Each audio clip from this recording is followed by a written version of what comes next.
The first shell landed at dusk, carving a crater where the school used to be. Ellie Voss didn't scream. She just stood frozen on the porch, holding a tray of cooling tea, watching as the sky turned orange and black. A second later, the boom arrived. A punch of sound that rattled windows and blew the tea glasses off the tray. Kane Voss, still in uniform from his job at the mining yard, sprinted toward her from the garden. He grabbed her by the waist, yanked her inside, and threw her to the floor as the second shell lit the clouds like a rising god. "Basement!" he roared, but Ellie didn't move. Her eyes were still out the window. "The school," she whispered. "The kids." Kane grabbed her face. "We can't help them. Not now." The third shell hit closer. The shockwave cracked the wall, dust falling like snow. Kane wrapped his arms around her and pulled her, half crawling, down the narrow steps beneath the kitchen. By the time the Voss home was burning, they were beneath it, hearts thudding, breath held. Kane's old hands trembled not from fear, but from restraint. Because as the Empire's dropships descended on the colony, as the night was torn apart by screams and thunder, Kane Voss wanted something he hadn't allowed himself in years. He wanted to kill again. The slaughter wasn't strategic. It wasn't war. It was theater. The Empire troops, tall, lean, clad in bioarmor slick with oil and lit by red optics, moved through homes like hunters. They didn't ask for prisoners. They didn't bother separating civilians from fighters. They dragged women into the street and cut them down, each with a silent precision that suggested boredom. For hours, the night was a chorus of agony and crackling flame. By dawn, they were gone, and so were 500 souls. Only 30 survived the massacre at Delros 7. Kane Voss was among them. Ellie was not. Kane didn't cry. He didn't speak. He buried her with his bare hands, then walked into the smoldering remains of the local outpost, activated a long-dead emergency beacon, and said only one thing: "Call them." 2 weeks later, in a prison 5 kilometers beneath the lunar crust of Phobos, Lyra Marek opened her eyes for the first time in 96 hours. They hadn't let her sleep, or move, or see. Electrodes still pulsed on her spine, dulling her nerves. A silent hologram flickered above her, counting minutes with imperial precision. The door hissed open. Light flooded in. A voice followed. Cool, female, unimpressed. "Lyra Ghost Marek, you're being released." Lyra laughed, dryly. "Execution day? No. Earth has a new contract for you. Comes with toys, freedom, a clean record. And in return?" The voice stepped into the light. Agent Renner, black-suited, steel-eyed. She handed Lyra a tablet. The screen played raw footage of the Delros massacre. "You kill the ones responsible." Lyra didn't blink. "All of them." Renner smiled. "Start with that." Across the solar system, in the Martian scrapyard city of red halos, a war machine that looked vaguely human sat beneath a cage of chains. Ezekiel Thorne hadn't spoken in years. Not after the rebellion. Not after they burned half the Martian sky for what he'd done in the dune zones. He didn't need to speak. His reputation bled through every cell of his augmented body. When the Earth delegation arrived, he didn't lift his head. "Commander Thorne," one of them said, voice shaking. "Earth requests your service." Silence.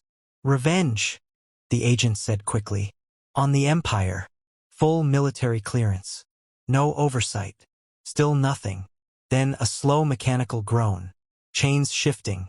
And one word, so quiet it was almost a growl. "Alive." Yes. Not for long. They called them revenants. 3 of the most dangerous humans ever born broken loose from their cages. Kane Voss, once the most decorated killer in the solar wars, now a man with nothing left to lose. Lyra Marek, the ghost whose hands had ended more lives than war itself. Ezekiel Thorne, machine of vengeance, a war criminal even Earth feared. They didn't wear flags. They weren't soldiers. They were justice rewritten in blood and bone. Earth gave them new weapons, part rail, part beam, all death. Implants that burned hot under the skin. Armor that breathed and bled with them.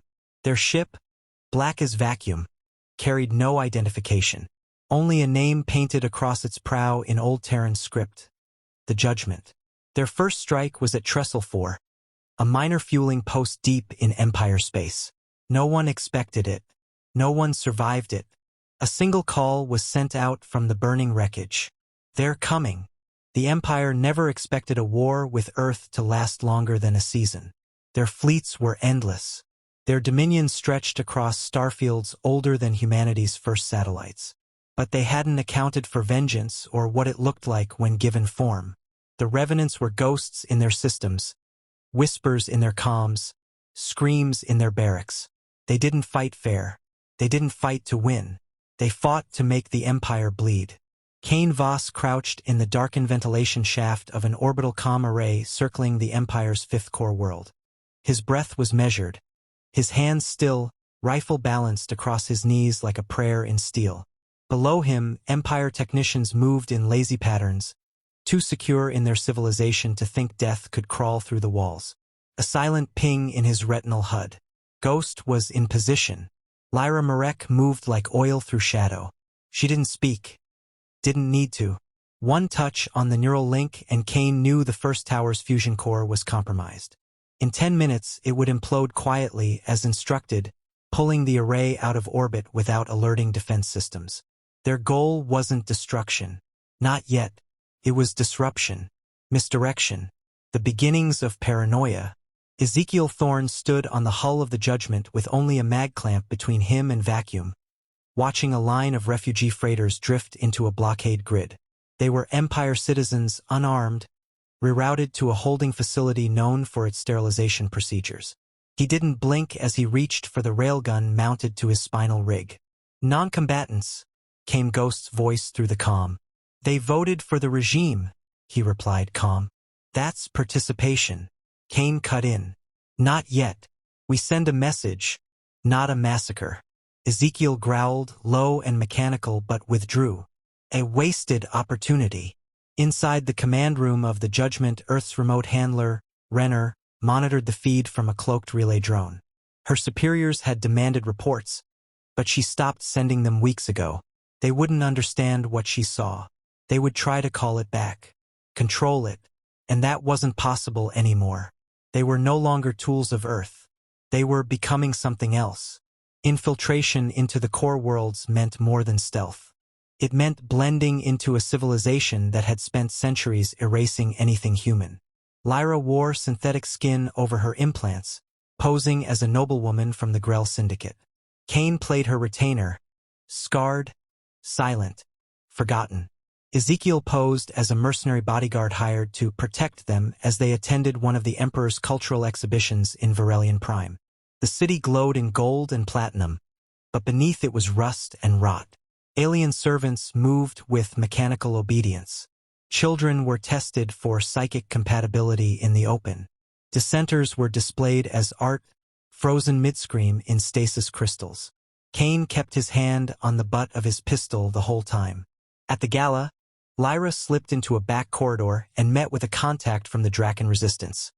A half-reptilian pilot named Vosik, who had defected after his mate, was executed for nonconformist vocal behavior. He offered them a drop point, coordinates to a hidden vault in the Emperor's personal archive that stored Black Ops mission logs. You'll find the orders for Del Ros there, he rasped. Proof it wasn't a rogue unit. It was doctrine. What's the cost? Lyra asked. Vosik's eyes narrowed. When you bring this place down, spare my people. I'll try. He looked at her like he already knew she wouldn't. Back aboard the Judgment, Kane studied the coordinates while Ezekiel stripped a captured noble of his identity tags. We'll need a full override key, Kane said, voice taut. I'll get one, Ezekiel replied. From someone important. You'll kill them? I'll make them wish I had. They hit the first archive station at dawn, cloaked under a solar flare burst. Security was tight but not prepared for humans. Empire guards responded with tactics, formations, energy shields. The Revenants responded with brutality. Kane carved through corridors like a rabid dog, rifle barking with a rhythm only war could teach. Lyra dropped from the rafters into a crowd of panicked analysts, blades singing. Ezekiel brought down the outer dome with his shoulder-mounted mortars, crushing half a platoon in a single blast. They found the vault. Inside, rows of obsidian data crystals shimmered with coded horrors. Lyra pulled the one marked case DL-07, slid it into her neural slot, and saw the truth. Delros wasn't an accident. It was a study. The Empire had ordered the massacre to observe the limits of human psychological collapse. They'd filmed reactions, tracked neural activity in survivors, compared it to other species. One line in the report chilled her more than any scream. Humans exhibit unique thresholds of grief response, useful for future behavioral engineering. She ripped the crystal out and slammed it into Kane's hand. He read it, went quiet. "What now?" she asked. His voice was iron. "We show them what comes after grief." They transmitted the file to every major rebel faction in the Empire. Within hours, riots began in 6 systems. On Varelian Prime, dissidents hijacked a media spire and replayed the Delros footage on loop. Military responded with slaughter. The cycle had begun. Earth's High Council demanded the Revenants return for debrief. They refused. Kane spoke into the transmission himself. "You sent us to break the monsters. We'll do it our way." Renner backed their silence. On the edge of Empire space, a small listening post picked up a ghost signal, a pirate transmission bouncing between dead satellites. It was Lyra's voice, calm, focused. "Delros was just the beginning. We know what you are now, and we know how to hurt you." Then Ezekiel's voice, low and final. "No gods, no mercy, no survivors." They weren't soldiers anymore. They were the virus in the system. The Empire had studied grief. Now it would learn wrath. The sudden blast shattered the quiet morning, sending waves of destruction through the city.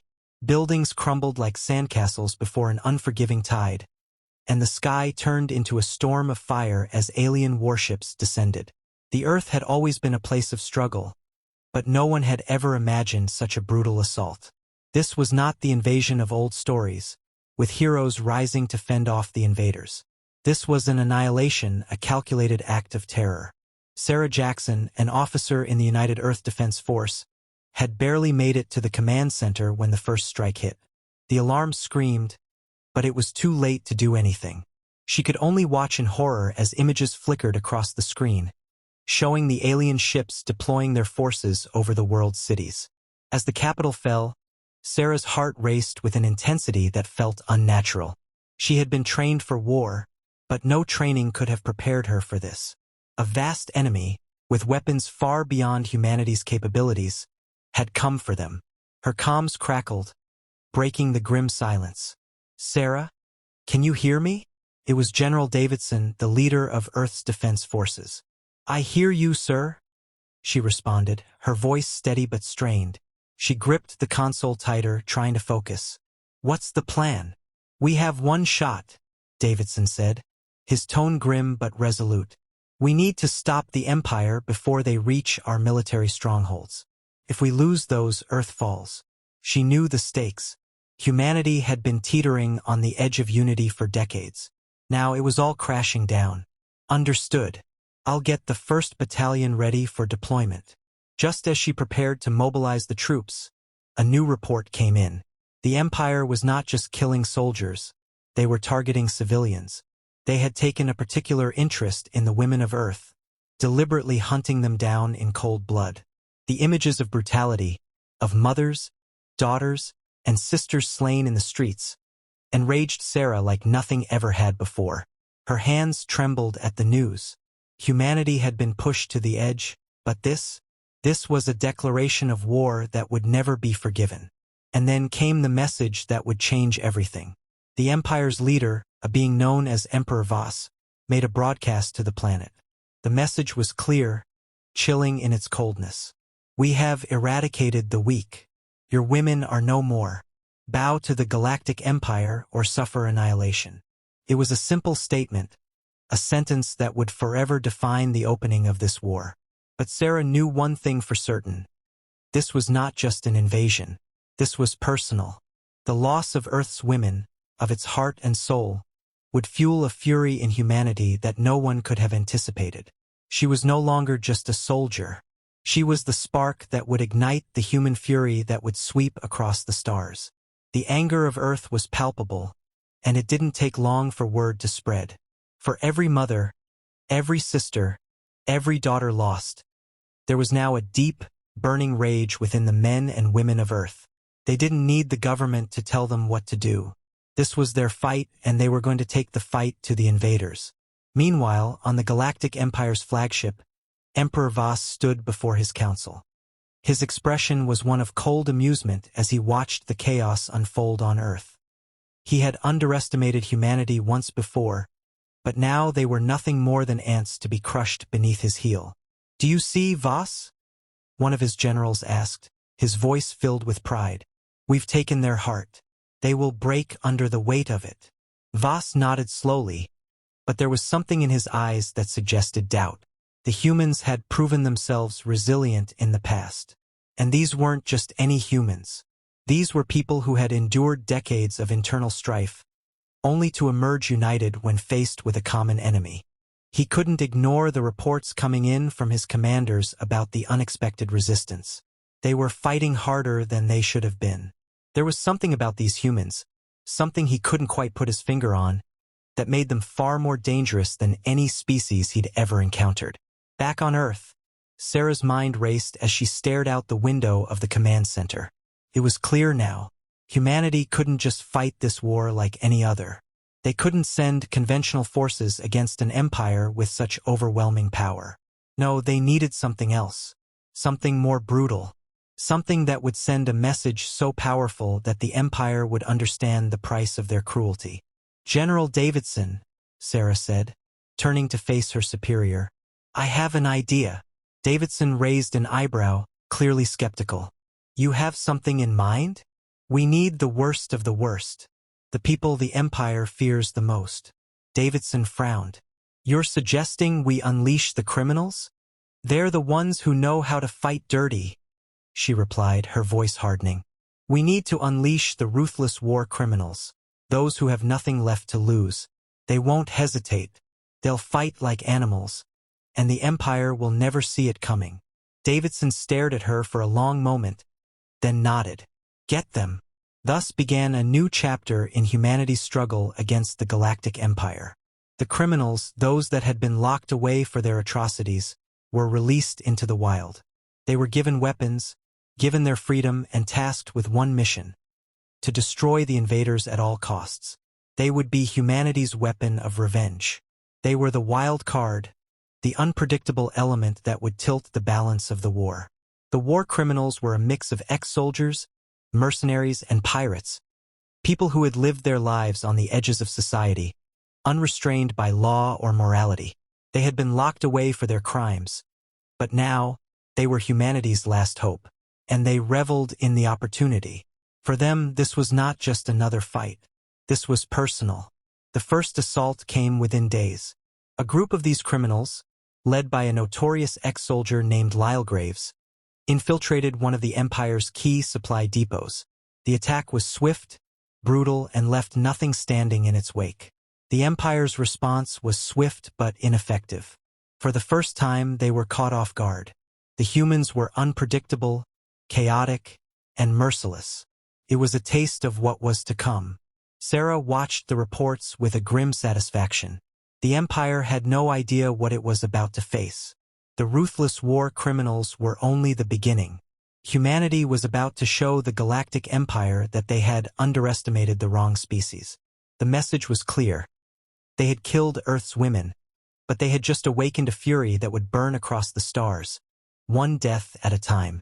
And as the first wave of humanity's revenge hit the Empire's forces, Sarah knew this war was far from over.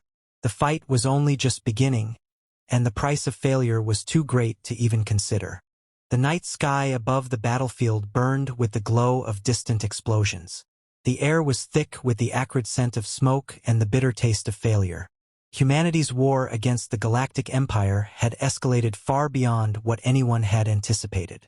After the initial shock of the Empire's brutal invasion, Earth had transformed into a furnace of relentless resistance. And in the heart of this chaos, Sarah Jackson stood, her face grim, her eyes locked on the horizon where enemy ships streaked across the darkened sky.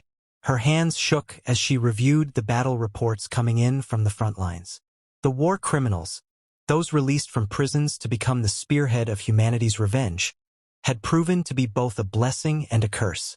They were brutal, yes, ruthless, certainly, but their unpredictability was also a double-edged sword. It wasn't just the empire they were fighting, it was the very concept of order, and sometimes that made them as dangerous to their own allies as to their enemies.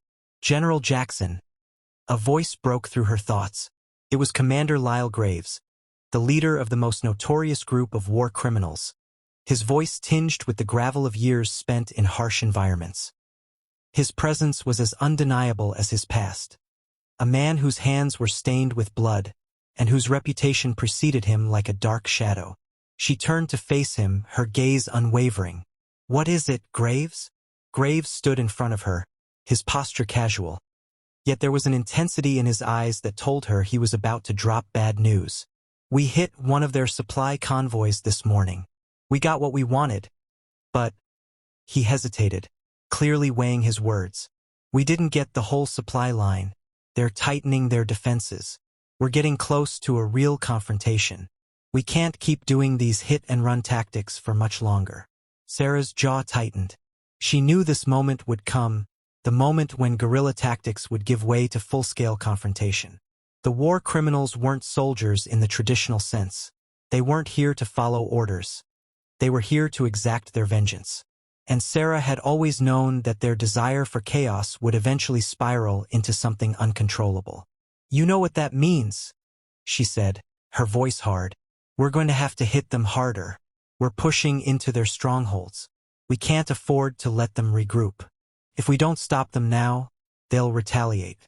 And the retaliation will be worse than anything we've seen." Graves nodded, the lines around his eyes deepening. He didn't flinch at the idea of escalation. He thrived on it. "You're right. I'll get the men ready. But there's something you need to understand, Sarah. The Empire's been holding back. They're playing with us. They want us to come for them." The warning in his voice was clear, but Sarah had already made up her mind. "If they want to fight, then we'll give it to them." Graves studied her for a moment before stepping closer, his voice dropping to a conspiratorial whisper. "You really think we can win this? We've only been pushing them back in small skirmishes. They're not going to let us just march into their territory." Sarah felt a cold, weighty certainty settle in her chest. The war criminals had no loyalty to the government, no allegiance to the greater good. But Sarah had something they didn't, a plan that could tip the scales. "We're not just going to march in. We're going to break them from within." The air around her seemed to thrum with the weight of her words. Graves raised an eyebrow, intrigued despite himself. "Go on." She turned to the map sprawled across the command table in front of her. "We have intel that the Empire has a vulnerable point in their communications network. If we can sever their link to the rest of their fleet, we can cripple their command structure. Without orders, they'll fall into disarray. And that's when we strike. We push through their defenses, hit their most critical systems, and make it impossible for them to retaliate. We hit them where they'll feel it most." Graves mulled over the plan, his mind running through the possibilities. He had no love for order, but he knew chaos could only go so far before it turned against you. "It's risky, but I think we can make it work." "It's the only way," Sarah said firmly. "And once we break their communications, we'll do what we do best. Take them down, one by one." Graves nodded, a dark smile flickering across his face. "I like your style. All right, we'll do it your way.